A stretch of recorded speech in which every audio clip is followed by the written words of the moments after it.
സർവമംഗളമംഗല്യേ ശിവേ സർവാർത്ഥസാധികേ ശരണ്യേ ത്രംബകേ ഗൗരീ നാരായണി നമോസ്തുതേ. ശ്രീദേവി മഹാത്മ്യം അഥവാ ചണ്ഡീ സപ്തശതി പ്രഥമചരിതം അധ്യായം 1 മധുകൈടഭവധം. അതിൻ്റെ തുടർച്ചയാണ്. കഴിഞ്ഞ അധ്യായത്തിൽ ബ്രഹ്മാവിൻ്റെ ദേവീസ്തുതി രാത്രി സൂക്തം എന്ന പേരിൽ ദേവി മഹാത്മ്യത്തിൽ അത് വർണ്ണിച്ചിട്ടുണ്ടായിരുന്നു. അതിലും മധുകൈടഭവധം ബ്രഹ്മാവിനെ ഉപദ്രവിക്കാൻ വേണ്ടി എത്തിയ അസുരന്മാരായിരുന്നു. അവരെ വധിക്കാൻ വിഷ്ണു യോഗനിദ്രയിലാണ്ടപ്പോൾ വിഷ്ണുവിനെ ഉണർത്താൻ ദേവിയെ സ്തുതിച്ചുകൊണ്ട് ബ്രഹ്മാവ് നടത്തിയ ദേവീസ്തുതിയും അനന്തരം നടന്ന മധുകൈടഭവധം അതിനെക്കുറിച്ച് കുറച്ച് വിശദീകരിച്ചിട്ടുണ്ടായിരുന്നു. അത് വിശദമായിട്ട് ഈ അധ്യായത്തിൽ നമുക്ക് കാണാൻ കഴിയും. അപ്പോൾ മാർക്കണ്ഡേയ മഹർഷി ശിഷ്യന്മാരോട് പറയുകയാണ്. മാർക്കണ്ഡേയ ഉവാച, മാർക്കണ്ഡേയ മഹർഷി പറയുന്നു, സാവർണി സൂര്യതനയോ യോ മനു കഥ്യതേ അഷ്ടമ നിശാമയ തതുൽപത്തിം വിസ്തരാൽ ഗതതോ മമ. മാർക്കണ്ഡേയ മഹർഷി പറഞ്ഞു, ശിഷ്യന്മാരോട് പറഞ്ഞു, യാതൊരുത്തൻ സൂര്യതനയ സാവർണി, സൂര്യപുത്രനായ സാവർണി എന്ന മനു, അഷ്ടമ മനുഹു കഥ്യതേ, എട്ടാമനായ മനു എന്ന് പറയപ്പെടുന്നു, തതുൽപത്യം അദ്ദേഹത്തിൻ്റെ ഉത്ഭവത്തെ വിസ്തരാൽ ഗതത വിസ്തരിച്ചു പറയുന്ന മമ നിശാമയ എന്നിൽ നിന്ന് കേട്ടാലും, മമ എന്നിൽ നിശാമയ എന്നിൽ നിന്ന് കേട്ടാലും എന്നാണ് പറയുന്നത്. അതായത് സാവർണി സൂര്യതനയോ സൂര്യപുത്രനായ സാവർണി എന്ന എട്ടാമത്തെ മനു എന്ന് പറയപ്പെടുന്നുവോ അദ്ദേഹത്തിൻ്റെ ഉത്ഭവത്തെ വിസ്തരിച്ചു പറയുന്ന എന്നിൽ നിന്നും അത് കേട്ടാലും. മാർക്കണ്ഡേയ മഹർഷി ശിഷ്യന്മാരോട് പറയുന്നു. ഭാഗുരിയോട് പറഞ്ഞു എന്ന് ചില പാഠഭേദങ്ങളുണ്ട്. ശിഷ്യന്മാരോടാണ് ഇതെല്ലാം വിവരിച്ച് പറയുന്നത്. അതെന്താണെന്ന് വെച്ചാൽ ഈ മന്വന്തരം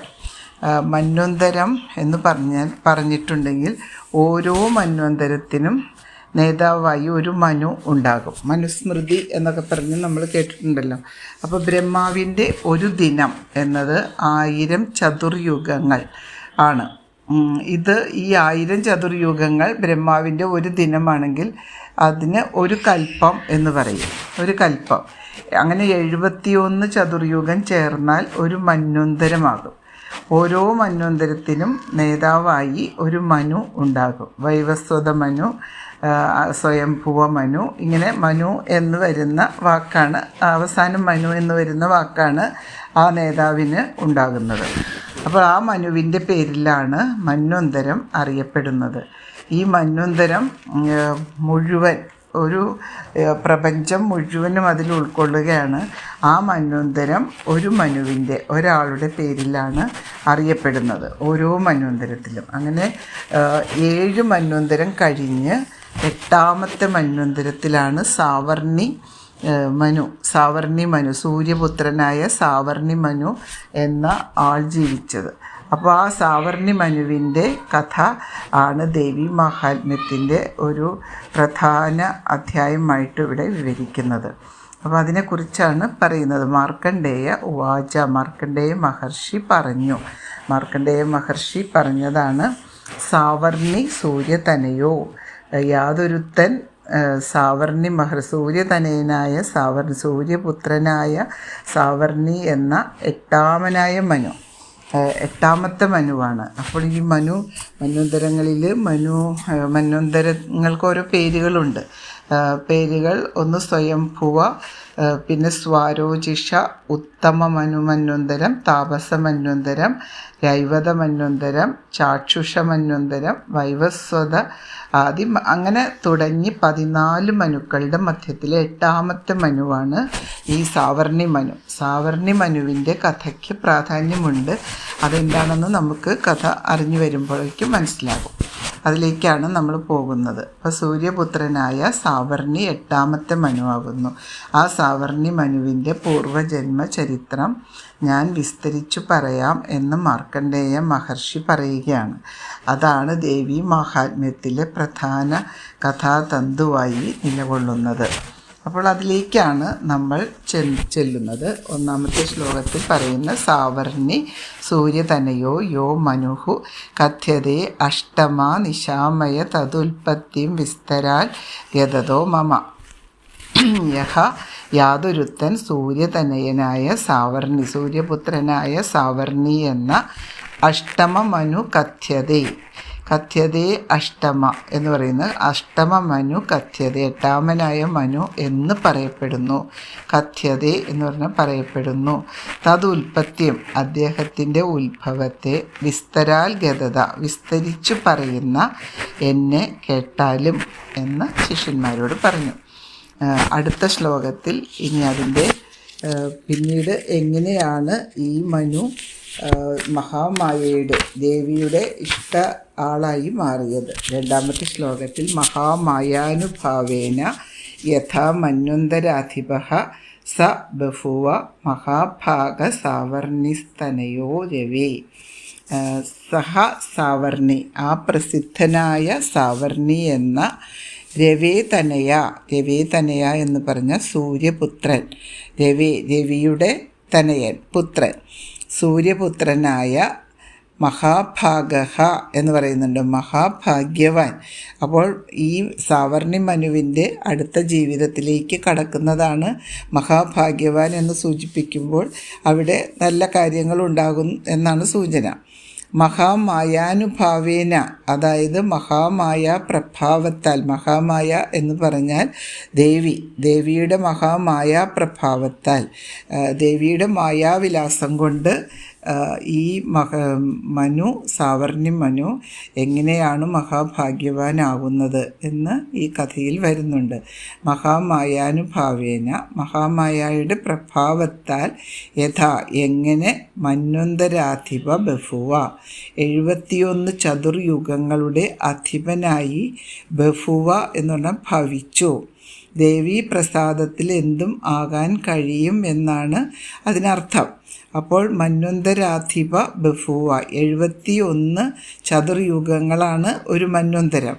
ആ മന്വന്തരങ്ങളുടെ മുഴുവൻ അധിപനായി എങ്ങനെ ഭവിച്ചു എന്നതിലേക്കാണ് നമ്മൾ വരുന്നത്. അപ്പോൾ പ്രസിദ്ധനായ സാവർണി എന്ന സൂര്യപുത്രനായ ആ മഹാഭാഗ്യവാൻ മഹാമായ പ്രഭാവത്താൽ എങ്ങനെ 71 ചതുർയുഗങ്ങളുടെ അധിപനായി ഭവിച്ചുവോ അതിനെക്കുറിച്ച് വിസ്തരിച്ച് പറയാം, കേട്ടാലും. അത് അടുത്തത് 3ാമത്തെ ശ്ലോകത്തിൽ പറയുകയാണ്. സ്വാരോചിഷേ അന്തരേ പൂർവം ചൈത്രവംശസമുദ്ഭവ സുരഥോ നാമ രാജാ പുൽ സമസ്തേ ക്ഷിതിമണ്ഡലേ. എന്താണ് സ്വാരോചിഷേ? നേരത്തെ ഒരു മനുവിനെക്കുറിച്ച്, ഒരു മന്വന്തരത്തെക്കുറിച്ച് പറഞ്ഞല്ലോ. സ്വാരോചിഷൻ എന്ന് പറയുന്ന മനുവിൻ്റെ പേരിലുണ്ടായ മന്വന്തരം. ഓരോ മന്വന്തരങ്ങൾക്കും ആ നേതൃസ്ഥാനത്ത് നിൽക്കുന്ന ആളുടെ പേരായിരിക്കും പറയുന്നത്.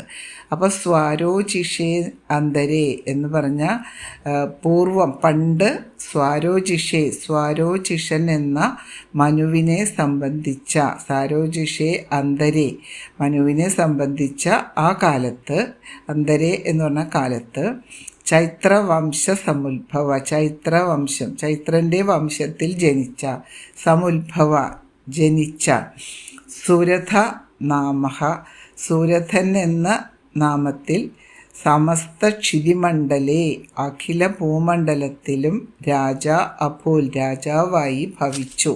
അപ്പോൾ സുരഥൻ എന്ന് നാമമുള്ള ഒരാൾ, ഒരു മനു, ആ മന്വന്തരത്തിൻ്റെ മുഴുവൻ അധിപനായി ഭവിച്ചു.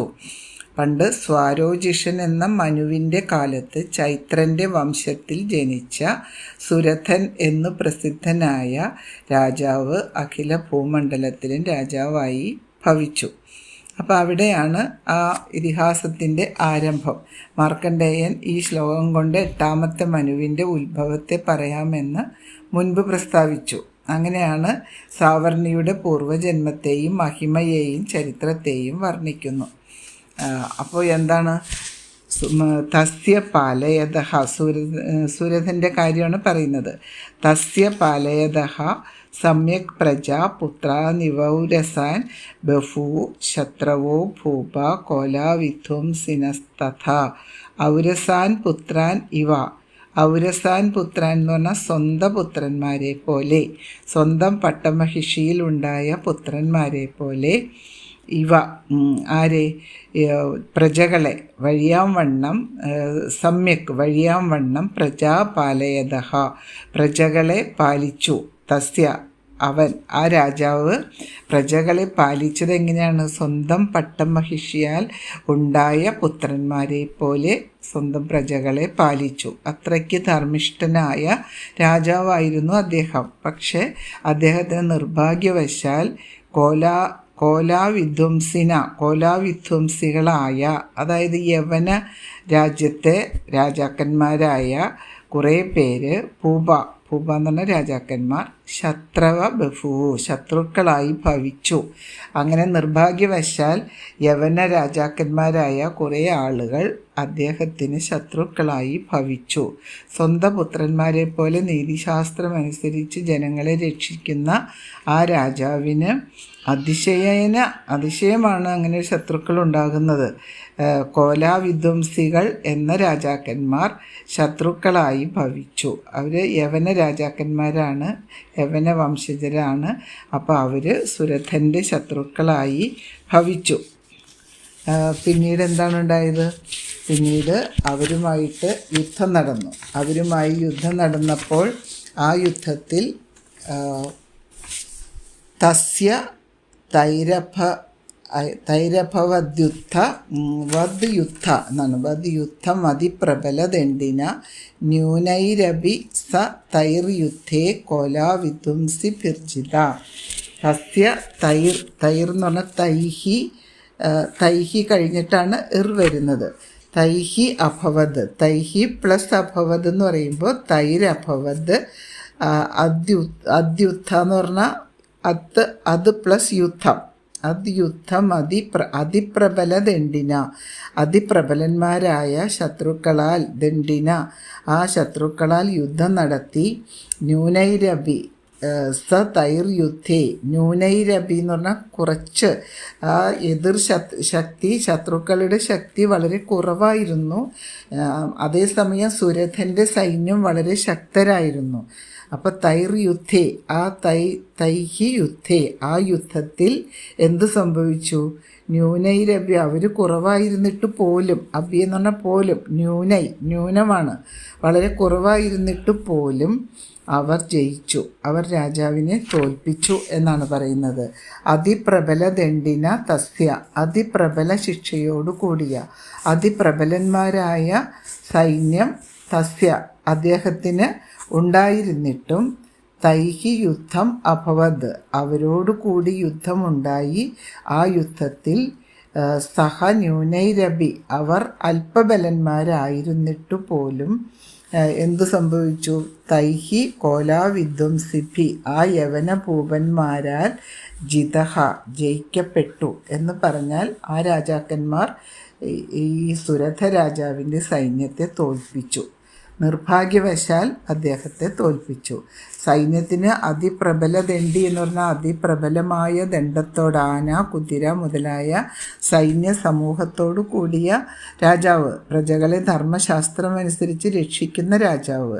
ആ സുരഥ രാജാവിന് കോലാവിധ്വംസികളായ ന്യൂനപക്ഷമായിരുന്നു അവർ. എന്നിട്ട് പോലും അല്പസൈന്യത്തോടു കൂടിയ ആ യവനന്മാരോട് ദൈവാധീനക്കുറവ് കൊണ്ട് യുദ്ധം ചെയ്ത് തോൽക്കേണ്ടി വന്നു. എന്നിട്ടോ തതഃ സ്വപുരമായതോ നിജദേശാധിപോ ഭവത് ആക്രാന്ത സ മഹാഭാഗസ്തൈസ്തഥാ പ്രബലാരിഭി തഥാ തൈഹി പ്രബലാരിഭി അപ്പോൾ ആ പ്രബല ശത്രുക്കളാൽ, പ്രബലാരിഭി എന്ന് പറഞ്ഞാൽ പ്രബല ശത്രുക്കളാൽ, ആക്രാന്ത സഹ മഹാഭാഗ ആക്രമിക്കപ്പെട്ടവനായ, ആക്രാന്ത എന്ന് പറഞ്ഞാൽ ആക്രമിക്കപ്പെട്ടവനായ ആ മഹാഭാഗൻ മഹാഭാഗ്യവാൻ എന്നാണ് പറയുന്നത്. ആ മഹാഭാഗൻ തതഹ സ്വപുരമായതാ.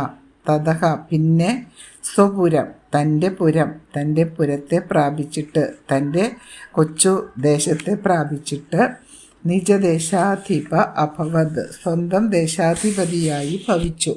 ആ സ്വന്തം ഗ്രാമത്തിലേക്ക് അല്ലെങ്കിൽ സ്വന്തം നാട്ടിലേക്ക് അദ്ദേഹം തിരിച്ചുപോയി. ഒരു ഭൂമണ്ഡലം മുഴുവൻ ഭരിച്ചുകൊണ്ടിരുന്ന, ഒരു പ്രപഞ്ചത്തിൻ്റെ മുഴുവൻ ഭാഗവും ഭരിച്ചുകൊണ്ടിരുന്ന അദ്ദേഹം സ്വന്തം നാട്ടിലേക്ക്, ആ സ്വന്തം ദേശത്തിൻ്റെ അധിപതിയായി ഭവിച്ചു.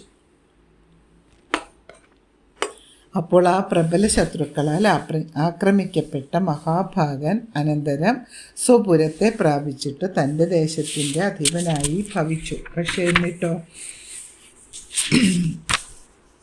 അമാത്യൈർ ബലിഭിർ ദുഷ്ടൈർ ദുർബലസ്യ ദുരാത്മഭി കോശോ ബലം ചാപഹൃതം തത്രാപി സ്വപുരേ സദഹ. അമാത്യൈർ എന്ന് പറഞ്ഞാൽ അമാത്യന്മാർ, മന്ത്രിമാർ, അദ്ദേഹത്തിൻ്റെ സ്വന്തം കൊട്ടാരത്തിലെ മന്ത്രിമാർ, അമാത്യന്മാർ. തത്ര സ്വപുരേ അഭി സദഹ, അവിടെ സ്വപുരത്തിലും ഇരിക്കുന്ന ആ രാജാവ് ദുർബലനായി, ബലഹീനനായ, ബലം നഷ്ടപ്പെട്ടല്ലോ, തോറ്റു കഴിഞ്ഞപ്പോൾ ബലം നഷ്ടപ്പെട്ടു.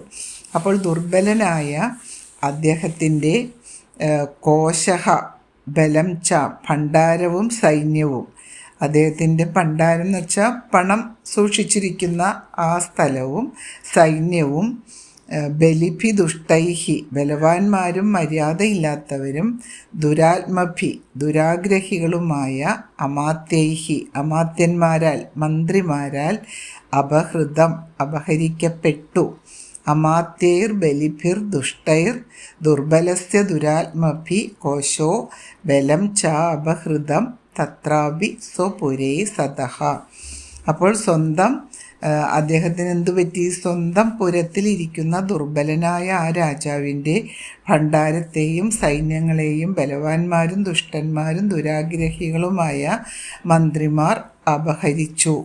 അപ്പോൾ ശത്രുക്കൾ സ്വഭൂഭാഗങ്ങളെ ആക്രമിച്ചതുകൊണ്ട് നിന്ദിതനായിട്ട് സ്വപുരത്തിൽ വസിക്കുന്നവനും പ്രഭു മന്ദോത്സാഹ ശക്തികളോടു കൂടാതെ ബലഹീനനുമായ സുരഥൻ്റെ ഭണ്ഡാരത്തെയും സൈന്യങ്ങളെയും ബലവാന്മാരായി, മര്യാദയില്ലാത്തവരായി, ദുർബുദ്ധികളായി രാജ്യം മുഴുവനും അപഹരിക്കണമെന്ന് നിശ്ചയിച്ചവരായിരിക്കുന്ന മന്ത്രിമാർ അപഹരിച്ച് തങ്ങളുടെ അധീനത്തിലാക്കി. അങ്ങനെ അദ്ദേഹം വളരെ ദുഃഖത്തിലാണ്ടു, അദ്ദേഹത്തിൻ്റെ എല്ലാം നഷ്ടപ്പെട്ടു. തതോ മൃഗയാ വ്യാജേന ഹൃദസ്വാമ്യഃ സ ഭൂപതി ഏകാകി ഹയമാരുഹ്യ ജഗാമ ഗഹനം വനം. എന്തു ചെയ്തു അദ്ദേഹം? തതഹ അനന്തരം ഹൃദസ്വാമ്യഃ സ്വാമിത്വം അപഹരിക്കപ്പെട്ടു. ഹൃദം എന്ന് പറഞ്ഞാൽ അപഹരിക്കപ്പെട്ടു.